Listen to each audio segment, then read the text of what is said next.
Hello, baseball fans. Welcome to Off the Roster, brought to you by our founding partner, Proline. Betting on Proline is now easier than ever with their new app. Download it today and make things interesting. I'm Lindsay Dunn. That's Dan Riccio, our buddy Cabby. He's in Italy. We will hear from him tomorrow from the Olympics. Dan, before I talk any longer, can I just make sure you can hear me properly? Oh, I can hear you loud and clear. You are in sunny Florida, it seems like, with a shirt that has, from what I can tell, bananas, palm trees, and Whit Merrifield. The one and only Whit Merrifield, co-host of 6 Innings Stretch, a fantastic baseball podcast I host with him. That is Jay's Focus. Make sure to like and subscribe. But I thought I'd bring the tropical vibes. As you mentioned, we are in Dunedin for the second full day of spring training for the Toronto Blue Jays roster. Let's take a look at what's happening right now at the facility. For those listening, we will describe what is happening at the ballpark. We have fans that just started to make their way in here. And on the field behind me, we have Ernie Clement. We also have Addison Barger. And I feel like my signal is not great. But your signal's fine. Dan, you talk. I'll fix. Okay. So yeah, on the field behind me, Nick, if we're able to pick it up, we have Addison, we have Ernie Clement, and them taking ground balls, and then a little bit later, we're going to be seeing live BP, and yeah, we have a lot of fans behind. We have the pitchers were earlier; they were just working out. We saw some of them trying some new sliders, some new switch ups. We'll have a lot of this throughout the week when we're here at spring training in Dunedin. A lot of excitement here, Dan. But we did hear from Vladdy yesterday, and for anyone who's missed the clip, here is what Guerrero Jr. had to say. Same expectation as last year, regardless. I mean, the same mentality. I play hard, work very hard, go out there every game and give everything we have, and trying to win every game. Same expectations for us. Same thing. I mean, I think we're very capable. Of course, we are with acquiring new players, great players. It's more. I think it's going to be more fun, but I'm actually more happy than last year. I mean, for whatever reason, I'm happy and I'm feeling great. I have good feelings about this year, and I know we're capable to do a lot of good things. So, when you hear that, what do you have to say to that? I mean, I like the mentality that Vladdy is going into the season with. It's been interesting to see how the team is approaching this year, you know, coming off the great vibes. At the same time, it's like we didn't accomplish our ultimate goal, so we have to keep going and keep attacking to get there. And for Vladdy specifically, I mean, you know, he's been doing a lot of media. He did the On the Couch interview last week with a journalist from the Dominican, and you know, I think he understands that this is a big year for himself. I mean, look, every year is a big season for Vlad, Linz, but this does feel different to a certain extent. Vibes are great. He mashed like a madman, like no one has ever mashed before in the postseason, with his 72 home run pace and hitting near 400 in the playoffs. But in the season, he had only, and I say only in somewhat jest because he still had a great year at the plate, but only 23 home runs. The team loses Bo Bichette. He's more of a leader. They're going to need even more out of his bat during the regular season because of that. So I feel like there's a growing expectation on Vladdy. Even though we know he's one of the best hitters in all of baseball, there's okay, we need this to happen. We can't let you slow play through the first 2 months. We need you to be ready to go right out of the gate here. And, you know, with a bigger contract comes bigger expectations for Vlad, and it feels like he understands that. Yeah, it'll be interesting to see what happens. And exactly what you said, he understands that it is going to be a bigger season. Obviously, a lot of expectations on this roster as they got to Game 7 and extra innings of the World Series. I know I don't need to remind Toronto Blue Jays fans of what happened in the World Series. But we also... Oh, not working? No, it is. Oh, no, you're breathing. I was breathing through you reminding me of Game 7. Yes. Okay. I'm sorry. I know I have to stop doing that. I was just telling Whit like moments ago, I was like, I am never going to rewatch that game. But yeah, another person we heard from, well, we didn't hear from him the Blue Jays put out on social media John Schneider's message to the group for training camp and going into this season. And we'll take a listen to it, and then we'll hear what our reaction and fan base reaction is to it. Thinking about last year, there is no better feeling than doing what we did, accomplishing what we accomplished, and being an eyelash short multiple times, right? So I want to talk about that, the past, the present, and kind of our process. What made us get there, and how do we get back there? There's going to be a little bit of a new norm. There's going to be expectations, right? It's going to be a little bit of a target on our back. It's going to be people being a little bit more aware of us, and you guys have earned that, right? That's the good part. To steal a line from Georgie, he said, once you hang a banner, you're hanging a bullseye, okay? That's what everyone's going to say. That's easy. In the present, I want you guys to think about how the we got there, all right? So being obsessed with being a great teammate. A lot of people talked about our culture, and you guys built that, okay? I think now is time to build on that, understand what we did well, all right, and how we got to where we got to, all right? The process. Being obsessed with being a good teammate, being obsessed with getting better, being obsessed with winning, and being obsessed with understanding what you're good at. That's it. If we can focus on that and not divert back to last year, all right, I think we're going to be right where we need to be. The level of expectations has risen up here. You guys are more than ready to meet the challenge head on. All right? Have fun, stay healthy, have a great spring. I'll see you out there. Let's go. I'll effing see So you out fired there. up. I am amped up.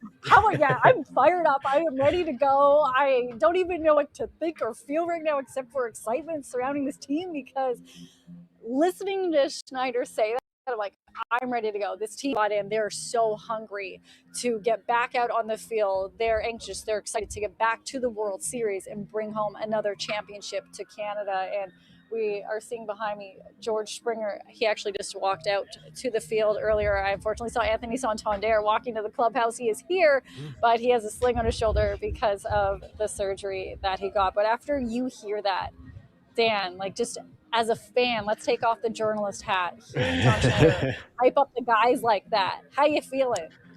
I feel like Al Pacino on Any Given Sunday has a run for his money with the way that John Schneider speaks to his team. It's it's kind of become the thing now over the last number of months. The way that Schneids is able to get the guys going, his great celebration speeches after some of those playoff victories, Thinking about last, and what we saw from this here and setting up this season.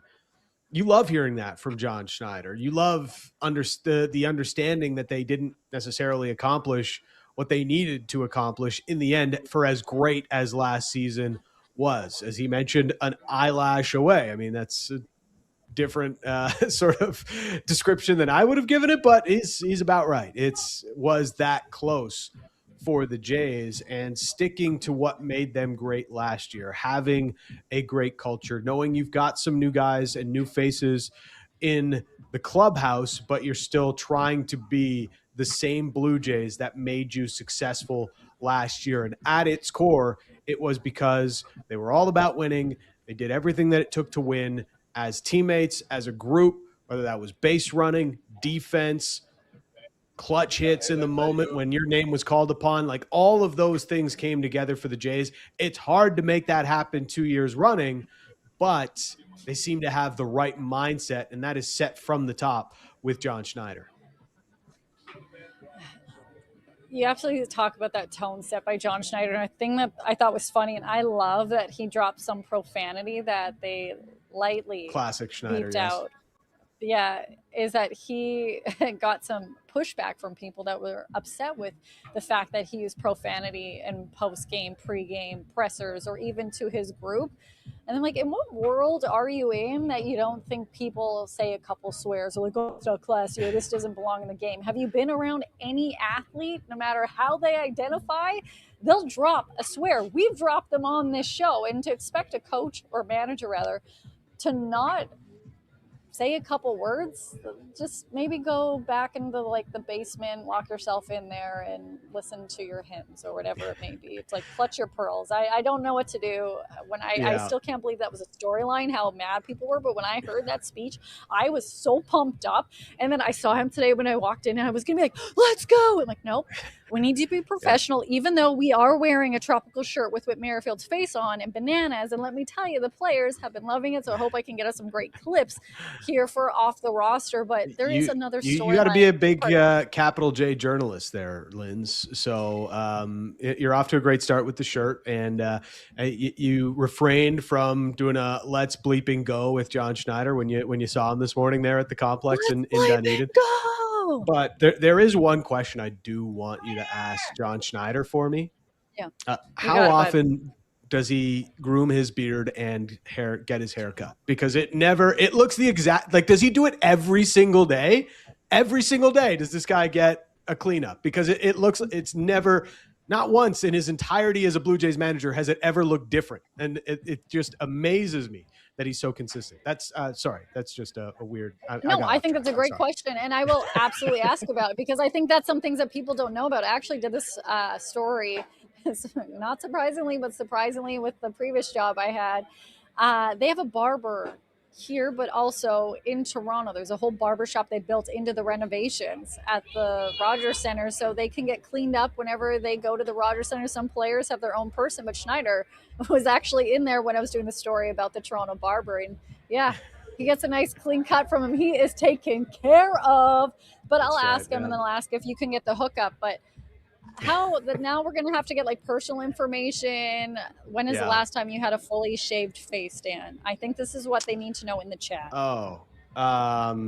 I can't even give you a direct answer. Like, I don't know. I really don't. I think it's probably sometime early in my career in Vancouver. We did a station sort of promo with Movember, and that was probably the last time that I was clean shaven. So the start of November in maybe like 2018 or 2019. Since then, I like being married, so the beard stays on.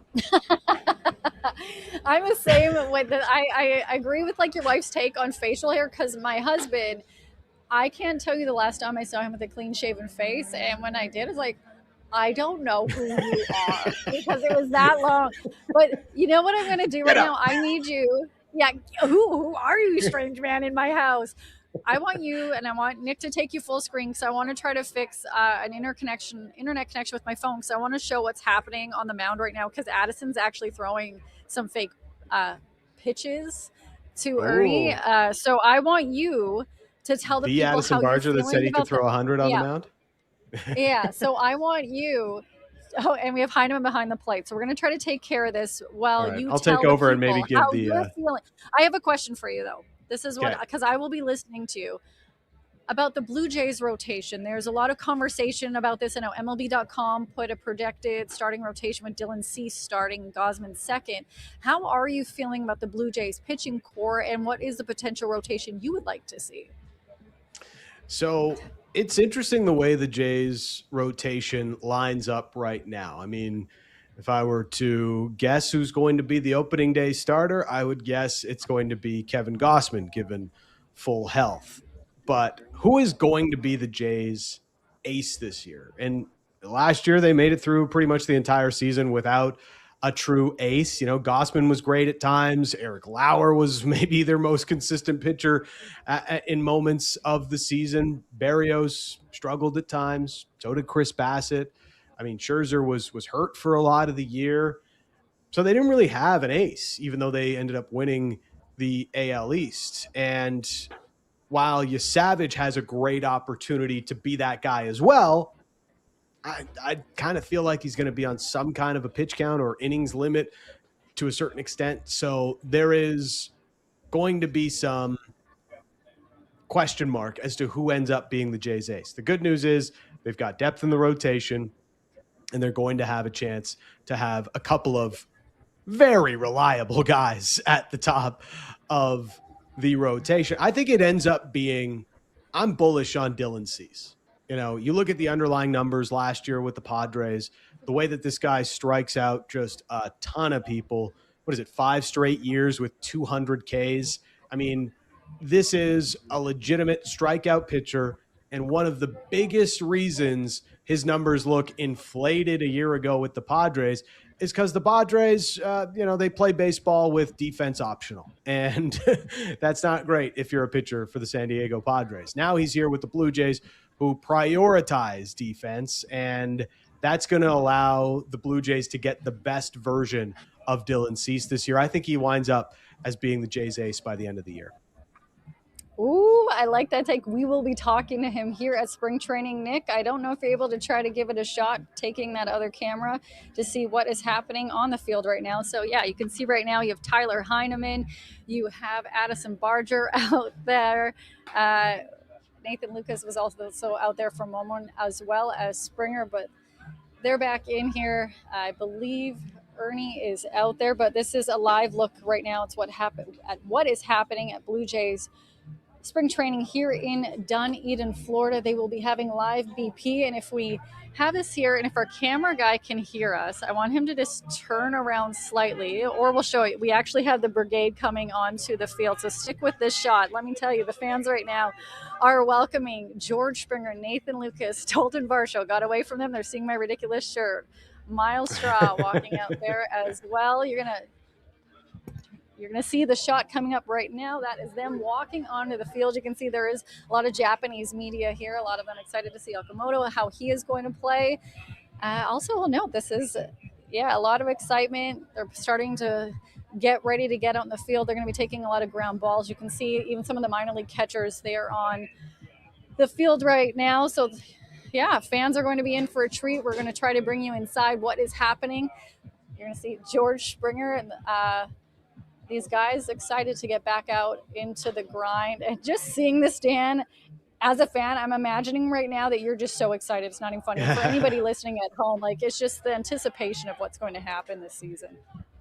This is what spring training brings. It's good vibes. It's like, hey, baseball and the full season is just around the corner. The boys are going to be back at Rogers Center in no time. But this is the best part of spring training, when it just begins, and then you get to the first couple of games, and then you're like, all right, can we play real ones now? So by next week, I'm going to be like, let's hit fast forward. Okay. Can we get to March 28th and have our first game of the season going? But nonetheless, it is good to see them back, and a lot of things to sort of figure out with this team through spring training. There's not as many roster battles as there would be, I guess, in other years, but how does the bullpen shake out, and do they end up carrying 6 or 7 outfielders now that they brought in Jesus Sanchez? I think there's definitely some things that the Blue Jays are still working through with their roster that ultimately will get decided through the course of spring training. So many questions, so much excitement. Like I mentioned, you saw the guys coming out onto the field right now. I have a feeling our shot may have froze, so that is potentially why we're not seeing it. But the joy of what's happening right now. Oh no, this shot is what I'm talking. Yeah, so another live look at what is happening right now. You have Heineman and the catchers. You have Kirky there as well with the red arm sleeve on. He had a great season last year. I'll be excited to see what will happen. And I'll let you know, earlier the music that it seemed to be playing was like some Kenny G sexy vibes. It was a very weird kind of music that we're playing. But when we look at this team and just some news surrounding this team, it looks like Santiago Espinal's reported that he signed a deal with the Dodgers, a minor league deal. He was a fan favorite for a lot of Toronto Blue Jays. We also saw that Ty France, he signed a minor league deal with the Padres, which is interesting because he is coming off of a Gold Glove year between his season split between Minnesota as well as the Toronto Blue Jays. So that is pretty interesting. And make sure to follow us on YouTube if you're not following us already. The Nation Network, like and subscribe, because all of the availabilities that are happening for the Toronto Blue Jays here at spring training, we will be posting them in their entirety, which will include George Springer. He is speaking to the media later today, but We will have some fantastic guests on here. We're going to continue the Blue Jays baseball talk with Dustin McGowan, former Toronto Blue Jay, retired MLB pitcher. He will be on the show. We're also going to speak to a legend on the ice. And when I'm talking about the ice, I'm talking about curling. Kevin Martin on here to talk about some interesting words that have thrown out during the Winter Games. But Dan, when we talk about the Winter Games, I'll probably maybe take the wit shirt off for this conversation and be serious for a moment, but I won't. Women's hockey, gold medal match between U.S. and Canada. Yeah, U.S. and Canada. I think Lindsay is maybe froze here, so I will take over for a moment. But MPP yesterday scoring a couple of goals. Marie-Philippe Poulin. I mean, I don't even know if it's possible for this athlete, this icon of Canadian hockey, to continue to grow her legend. But it's just incredible that she was able to. She's clearly still hurting. She got golf carted from the dressing room to the ice yesterday, and just Homan scores a couple of goals. Now, Canada didn't blow the doors off of Switzerland, but they still won the game, and they booked their ticket to the gold medal final.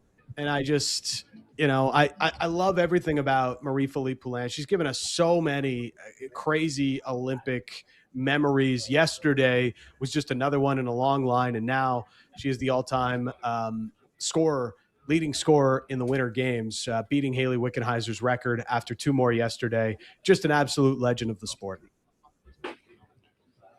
An absolute legend in the sport and in life. I can't wait to eventually have her on to discuss what happened in the Winter Games. But a fun fact is I almost ran her over with a mini Zamboni a couple years ago. And every time I see her, of course I did.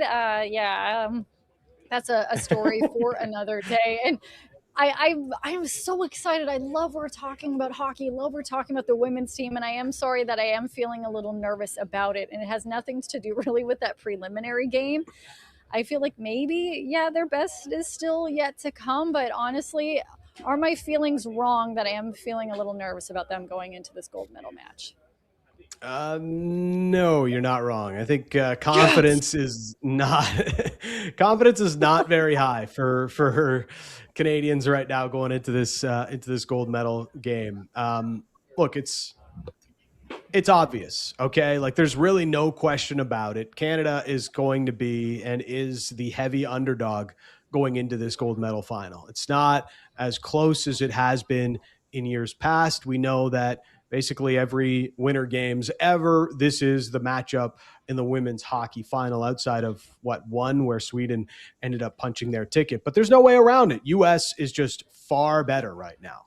Even though they're still clearly the two best teams in the division, the U.S. have a clear gap at number one ahead of Canada. You just have to look at what we've seen. Canada hasn't beat the U.S. over the last year's worth of competition. The rivalry series before these Winter Games started, over that rivalry series, the U.S. won 24-7.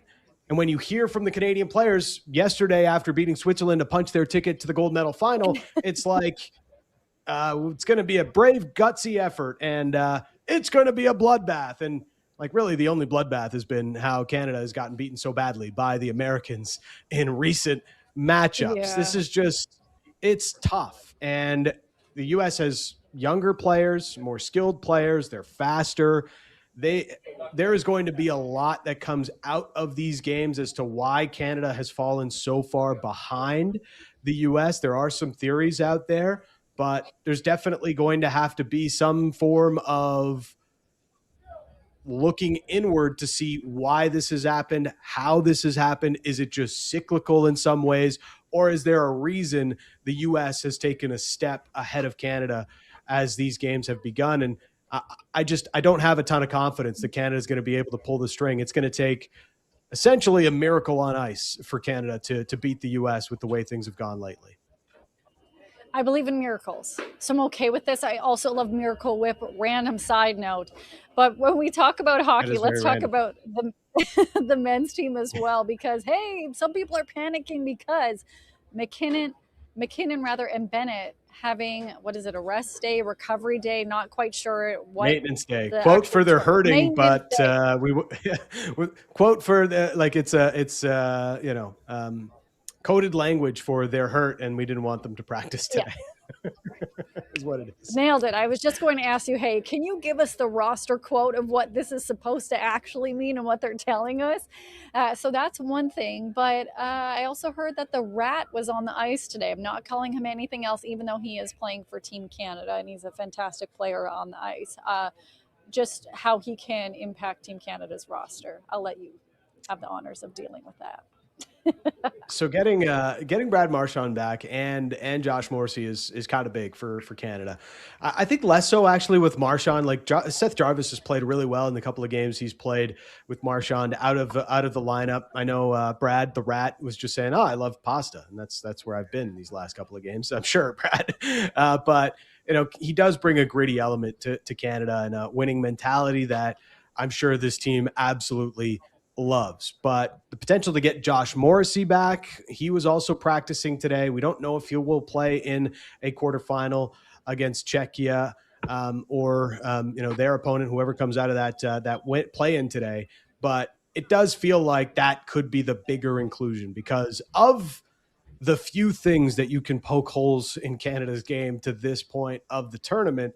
One of them is how they play the puck out of their own end and break the puck out from their defensive zone and break it into offense. And not many of the teams that they've played so far can really exploit some of these mishaps, some of these, the lack of cleanliness in their breakouts. But when you start to get to maybe a semifinal against some of the better teams or a final against the U.S., as everybody is projecting, that's where it could become a bigger issue. So I do think getting Josh Morrissey back will be very valuable for Team Canada as this tournament goes on. When you bring up potentially that gold medal match against the U.S., for Leafs fans watching or listening, Austin Matthews performing in the Olympics for the first time, representing USA. Just your thoughts on his performance so far, and I feel like you also might have maybe like a Leafs prediction or thought out of that. Knowing you never know, but I know.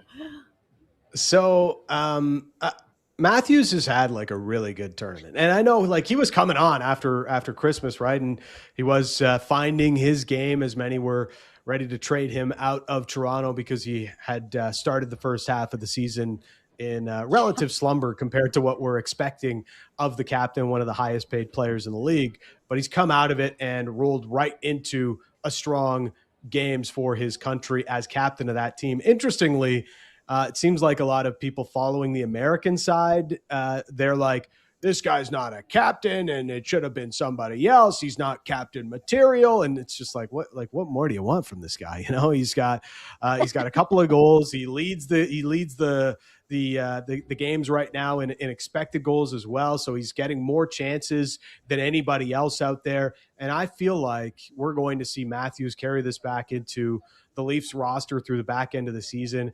And I had a random thought as I've been watching these games. Matthews is going to lead the league in goals through the end of the season. Like from the Olympic break and onwards, Austin Matthews scores the most goals in the entirety of the National Hockey League from here on out once NHL hockey does resume. Dan with the takes today. While we're talking about the Leafs, do you have any other predictions? Because yes, I know we're talking about the Winter Games. We're talking about the Blue Jays as I'm here in Dunedin, but you got me excited a little bit for the Leafs season. If, hey, Matthews ends the season with the most goals, I'm here for it. But are you feeling any other thing in your crystal ball today? I'm sorry I'm putting you on the spot. So a couple of things, and talking around with some people around the league and thinking about the trade deadline, which is coming up on March 6th. And Daily Faceoff, we will have a ton of trade deadline coverage on our YouTube channel with Daily Faceoff. But asking around, and I feel this at my core anyways, but the narrative has stayed out there that the Leafs are trying to get a first-round pick for Bobby McMahon, and talking to people around the league, it's just not going to happen. I mean, it's very unlikely that it happens. The Leafs are definitely trying to get a first-round pick, but at this point, doesn't seem like that is going to be out there. And remember, once they come back from this NHL pause, things are going to happen very quickly because you'll be a week out from the trade deadline. It just doesn't feel like a first rounder is going to be out there for the Maple Leafs when they look at trading Bobby McMann as a pending unrestricted free agent before the upcoming NHL trade deadline. And the other thing of this, I know he's a fan favorite on this show, Troy from Richmond, but we talked about this earlier on the show. I do think that the Leafs truly do explore keeping Troy Stecher around beyond this season. I don't know when they get a contract extension done, but I do think that the Leafs would like to bring back Troy Stecher after this season. All right. Leafs predictions from Dan. And when we talk about the winter games in Hockey Canada and USA, will be playing the women's gold medal match. We'll be live streaming that game Thursday at 1 p.m. Eastern Time on the Daily Faceoff YouTube channel. Make sure to go like and subscribe. But let's get back to some baseball talk, as I am in Dunedin, Florida, and we are joined now by former Toronto Blue Jay and retired MLB pitcher Dustin McGowan. Thank you for joining us this Tuesday morning, sir. How are you this morning? I'm great. How are you guys? Oh, great. The sun is shining. We're talking baseball. We have you on the show. I was talking to Blue Jays fans earlier who just to my right there are so excited that we are talking to you today. But while I'm here at the Blue Jays spring training complex, I know it looks a lot different now than when you were here. Do you have any memorable spring training moments from when you're with the Jays? I mean, that new facility they got must be really nice. I went through two different ones. The first one, everybody could barely fit in, and then they upgraded, and then I leave and upgrade again. I'm not going to say you're the reason why they upgraded, but no, I love that we're having you on here to talk about the Toronto Blue Jays and just your time with this team. And it's funny, so people here, they do have your jersey at home. They said, they're like, if we would have known he was on here, I'm like, hey, it's virtual. He's not going to be able to sign it anyway. But there's so much expectations and pressure put on you guys individually as athletes, but also from the fans and media. What do you remember dealing with the mentality of spring training going into a season? Because obviously there was so much expectations put on you in your career. Trying to get back to baseball was the main point of spring training for us. I know back a little bit later, earlier, I guess you'd say, you come into spring training to get ready. These days, you have to come into spring training ready to compete because they got everybody trying to win a job, and you can't come in slacking. I am interested, though, Dustin, like as a pitcher coming into spring training, you probably look at different ways through the offseason of how to improve your game and maybe work on a couple of different grips on pitches and things like that. At what point do you throw all that out, or are you continuously working on those things? Like for a pitcher, what's the process of spring training look like, getting stretched out and maybe trying to add some things to your arsenal? Well, that all depends on whether you got a contract or not. Some guys can come into spring training and, work on certain things in games. Other guys have to come and bring their best every day to try to make the team. So for me, I love to come about a month early, just to get acclimated and ready to go. I always thought that worked best for me, and now you see a lot of guys doing it. So I think that's what works best for a lot of players. Did you have a welcome to the big leagues moment when you got to your first spring trainings? Whether it was around Carlos Delgado or whomever it might have been. What was your welcome to the big leagues moment? Yeah, you can say that. I think you're kind of in shock when you get around the big stars at first, until you realize they're just human beings like you, and they're all pretty cool. And so that was great to know. There's something else. I know we're going down memory lane with you, but when they were the Medicine Hat Blue Jays, which a lot of people do not remember, but yes, you played there. Can you take me through those days? Because you're from a rare breed that, you played there. Yeah. The thing I remember the most is the bus rides. Our shortest one was like 6 hours. And I was doubled up with a cat. Yeah. Everything was in Montana, Utah. And I was doubled up with a catcher named Buster Smalls, and he wasn't small. So, Oh my God. Great name. Oh, that is a great name. Well, now you've switched to coaching, and it's just, for years inspiring and helping the next generation. What has that process been like? Because also, like, you're dealing with the personalities and helping trying to develop them. Like, that's a whole different ball game. yeah, I learned. It took me a year to learn it. It's not like being in the big leagues. I expected so much from these kids, and then I just forgot they're teenagers. You know, Yeah. they all need to be coached differently, and some guys you can push, some guys you got to handle with care. And so, as much as I'm trying to teach them, I'm learning myself. Love that. It's always new experiences around the game. Now, your 2007 season was unbelievable with the Jays. I remember it very well. And the one thing I've always kind of wondered, like when I say the name Jeff Baker to you, how do you feel? Because, man, I thought you had that no in the bag. Yeah, funny story about that is after that, because it was right before, I think it was right before the All-Star break. I came home for the All-Star break, and one of my best friends comes over to my house, and he's like, "Hey, I got you a present." I'm like, "Well, what do you got me?"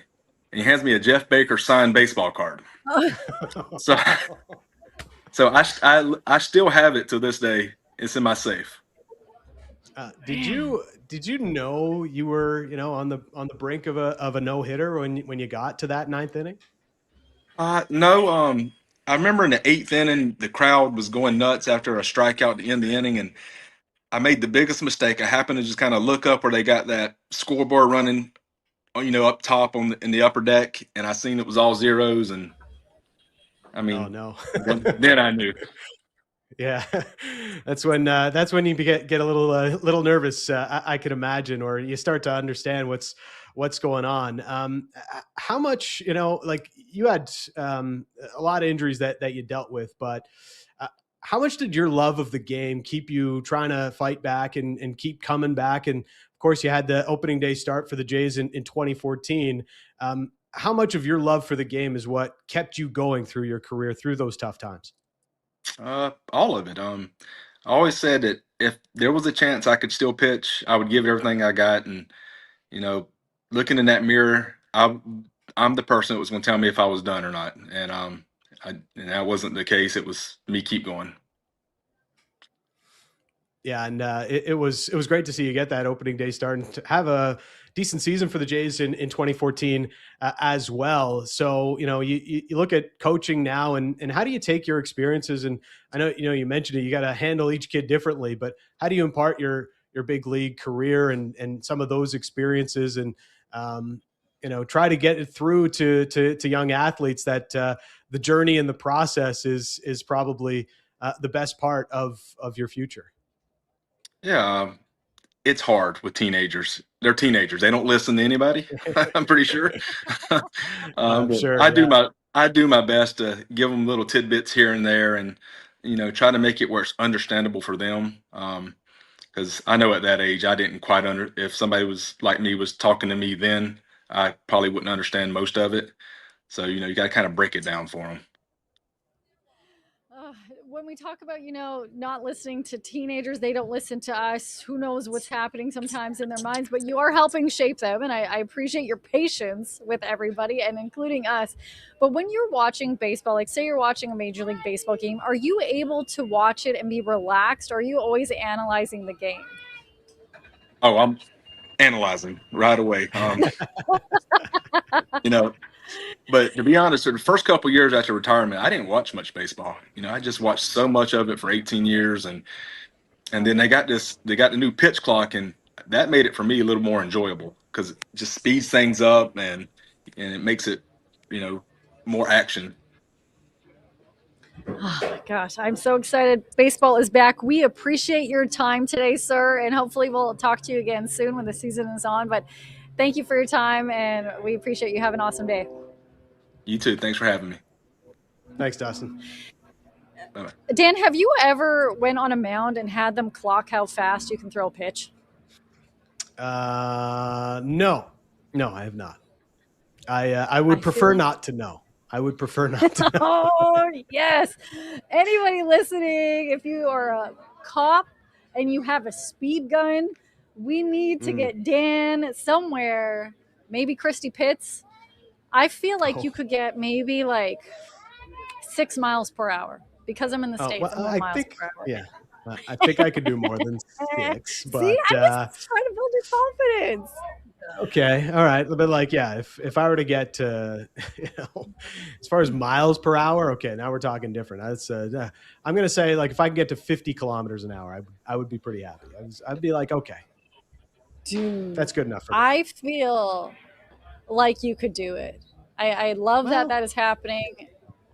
I don't know about that. Do you think you could hit 100 mile per hour ball? I definitely could not. I can't even hit the 80 mile an hour in the cage. It was interesting talking to Dustin McGowan. I mean, that 2007 season, like after that, I thought he was going to be like, him and Roy Halladay were just going to be the best pitchers of all time, and Doc was already kind of one of them. And then getting Dustin McGowan, like, this is finally going to be the rotation that helps us topple the Yankees and the Red Sox, super Jays fan, Dan Riccio in 2007. Obviously the injuries changed that, but I just, he had incredible stuff, and it was just unfortunate that his shoulder wouldn't allow him to pitch the way that we could. But that game against the Rockies, when Jeff Baker blew up the no-no in the ninth, it was very similar to Roy Halladay when he had, a no-no broken up in the ninth inning against the Tigers, I think it is rookie season or somewhere around there. And then McGowan did it again in 2007. I was like, yeah, this is history repeating itself. And unfortunately, it wasn't quite that, but an incredibly talented pitcher, and appreciate his time today. Oh, What's I happening absolutely there behind appreciate you, Lynn? I'm going to explain it, and I know it's a little tough. We will have this figured out a little bit more for tomorrow. Appreciate everyone's patience, including yours, Dan, with me today. We're going to try different camera angles, get some B-roll and stuff, but what is happening behind me right now, this is actually the main diamond here at the Dunedin complex for the Toronto Blue Jays. And right there, see, that is the one and only Vladdy, who spoke to the media yesterday. To his right, sitting on, and I think to your right, that is Dalton Varsho. And there is some, you can hear the fans that are here cheering, yelling Vladdy, yelling Varsho. And you know what? They're cheering because Okamoto is late. He is supposed to be the one getting grounders and hitting as well. And in the cage is George Springer, who is currently giving him a little bit of sass for the fact that he is late. They have a really strict schedule that starts, I think, around sometimes 6 a.m., 6:15 a.m. You'll see those videos of them walking to the complex, and the sun isn't even up yet. But I will describe the vibes right now. You might be able to see with the smiles that there is a lot of joy right now. They're excited to be back playing baseball, and walking up in a moment with his translator is Okamoto, who will be going into the cage in a moment. We will continue to give you updates throughout the week as we are here at Blue Jay Spring Training in Dunedin. Like I mentioned, there's a lot of excitement and anticipation surrounding this roster. There's also a lot of excitement and anticipation happening across the country of Italy with the Winter Games going on, and there's a lot of drama in curling. A lot of people tuning in for the first time to watch curling, and joining us now is an Olympic and a world and four-time Canadian champion, member of the World Curling Hall of Fame, none other than Kevin Martin. We're going to give a round of applause, not too loud. Good morning to you, sir. How are you? Where in the world are you? You are at the Olympics. Hello, good afternoon, I guess. Yes. No, I'm actually at, excuse me, I'm actually at NBC Studios. Last 4 Olympics worked for NBC, and we're not in Cortina because there's not much lodging. It's a small area around where the curling venue is. So we're here in beautiful Connecticut. Okay, I thought you were in Connecticut, but when I saw your beautiful background for a moment, I'm like, hey, you never know. Maybe you got there quickly. But I'm loving this. Connecticut's still a great place. You do fantastic coverage. And when we had to talk about curling, you were the number one choice because, as you know, people tell you all the time, you are the best. But I have to ask you something I never thought I would ask you. when you were playing and you were on the ice, did you ever politely go to an athlete, you can F off?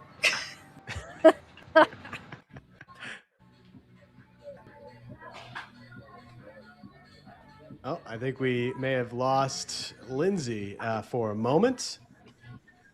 And we may have lost Kevin as well. So it's just me. But Hi. as we were talking about Kevin Martin, with Kevin Martin, I think we just lost Kevin, unfortunately, as you asked the number one question we needed to ask Kevin. All right, let's set it up again. There we go. Okay, again. Have you ever politely told anyone on the ice, you can go F yourself?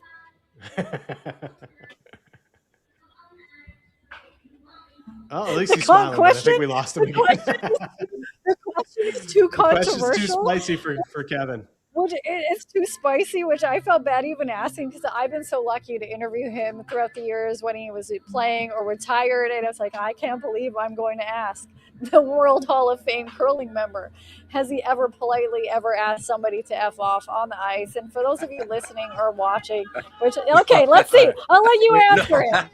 I heard the question. I just couldn't answer you. You lost me there for a second. No, I have not told anybody to F off, especially not on international TV. That's aggressive.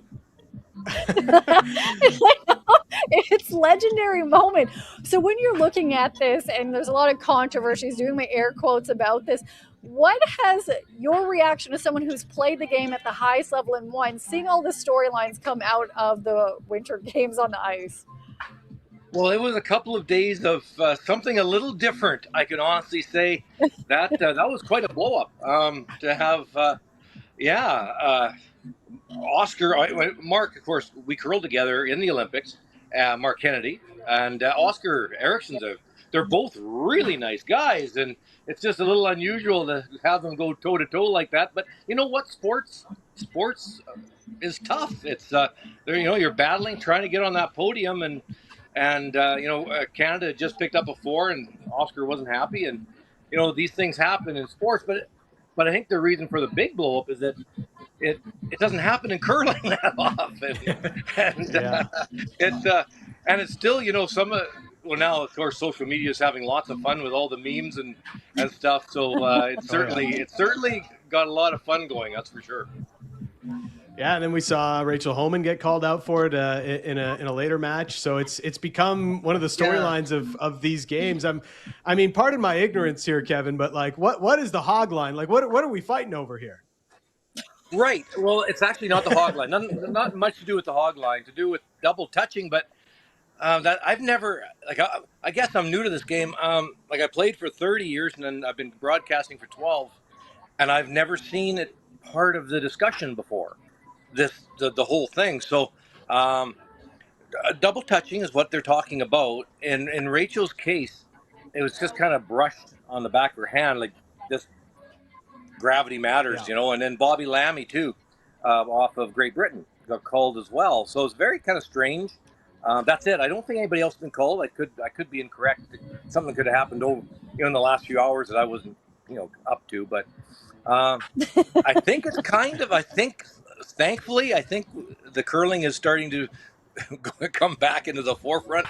One thing that I am happy about is that because Team Canada's, they've taken quite a lot of difficulty out of this, but I don't think they're still playing very well and near the top, which is good. You don't want to see something like this type of distraction, hurt the performance on the ice. Like that's the important part. Sweden were struggling, and then they just still are, and that's the way it goes. It's hard to believe they are. They were one of the favorites coming in, but that happens in sports. But Canada, they're doing fine. Switzerland, though, unreal on the men's side. Yeah. They're just incredible. But anyway, it's been quite the tournament, you guys, and the games. Right now, it's incredibly tight for medal spots, so it's going to be very exciting the next couple of days. It's funny in a weird way, it doesn't happen very often, but maybe it's bringing more eyes to the game for this big moment of these tournaments, and maybe I just haven't been focusing that much on it. And I know we're not winning gold at every games, but it does feel like there is a lot more competition in 2026 for a gold medal than there was earlier. It just feels like the world is really starting to come on here in curling. Oh, you're not wrong. It's really even. I said on our podcast last night on Inside Curling, we talked about on both sides there's 7 or 8 teams still in the medal hunt, and we're getting near the end of the round robin, so it's a really tight knit bunch, and which is good for a sport, I think, to have at least 6 or 7 countries vying for the podium in both men's and women's and mixed doubles that has already completed. You talk about the compete, and honestly, I love the intensity of this all. And we were talking about the so-called controversies and things that you haven't even seen happen in the time that you've been around this beautiful game. I read an article where somebody now questioned the spirit of curling, saying it has been compromised because of the games. And as someone that has played at the highest level, I honestly thought that was such an overstatement, but I am just the person on the outside who loves watching it. Do you think that they've just kind of blown this out of proportion, or in a way it has been, tainted a little bit? But honestly, I love every storyline that's come out. People are watching it. They are watching it. I don't think so. No, it has been blown up a bit, but it's the Winter Games. It's the biggest stage in the world, and to have that, in curling, that type of a scrap, a fight, that just doesn't happen.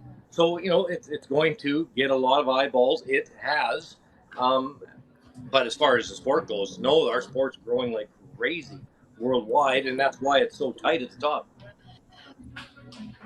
What are your thoughts on cheering from fans? I am always on the wrong side where I'm like, I love when they're yelling and cheering, but you're the one that you're concentrated. And we heard, I believe, one of the members of the Women's Team USA team saying they had to, develop different hand signals.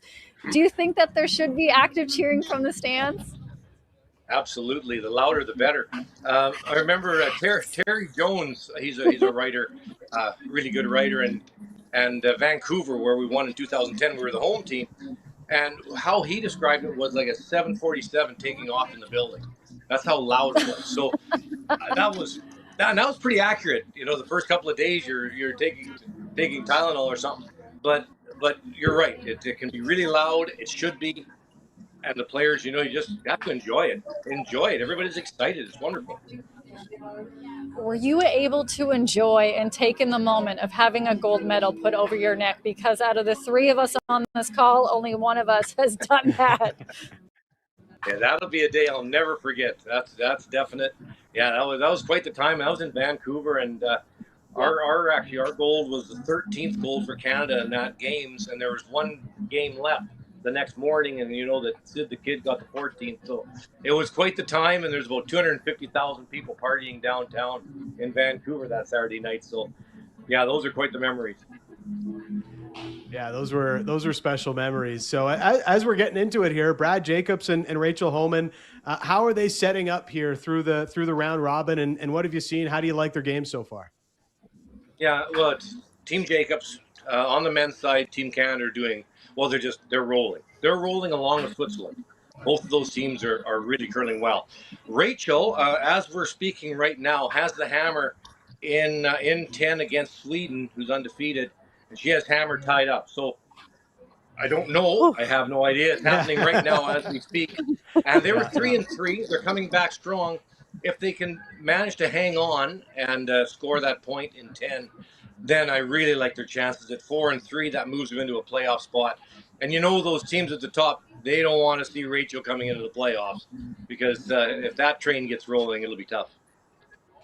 Unbelievable. Well, we hope that the train rolls all the way to a gold medal. We appreciate your time today. We know you're very busy, but thank you also for not telling us to politely F off, because I know you didn't do that on the ice. But thanks a lot for the invite, you guys. Yeah, you bet. Thank you very much. Thanks, Kevin. Absolute legend there in the curling world, Kevin Martin. Man, I watched probably almost every competition that he had. He's just unbelievable. His podcast, also very insightful and hilarious, as you can tell. He has a sense of humor, and I have a sense of humor when it comes to your record this week, when it comes to the Proline bets, Dan. Let's see how it's going to go for Tuesday, because it is time for your Proline pick of the day. The new Proline app is here. If you think you know Proline, think again. This isn't the old Proline. The new Proline app is here. Betting online with Proline Plus and betting in store with Proline are both easier than ever with their new Proline app. So, Dan, what is your Proline pick of the day? Well, our streak is over, unfortunately, so we're trying to start a new one today, and we're looking back at the Milan games and Sweden today taking on Latvia. We've had some success with William Nylander. Now we're looking at one of his teammates, Detroit Red Wing. Lucas Raymond is on my sheet today as an anytime goal scorer for the Swedes against Latvia as they look to get their ticket punched to the quarterfinal for a matchup against the United States. Yes, I am hoping that you will come back victorious today. We need it. That you will now start a 1-day win streak. Let's just take one final look before we come back here tomorrow live from Dunedin, Florida for the Toronto Blue Jays spring training camp.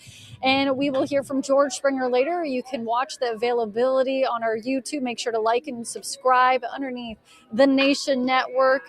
Right now, that is George Springer in the cage. We will be putting the behind-the-scenes moments, different videos from the guys today, what is happening here. You're seeing Schneider and Vladdy, Varsho, all of them watching George take a little BP here in Dunedin. So we will have this and more Jays coverage for you tomorrow. We will also hear from Cabby from Italy. But Dan, I want you to tell the people what might happen in the boxing ring.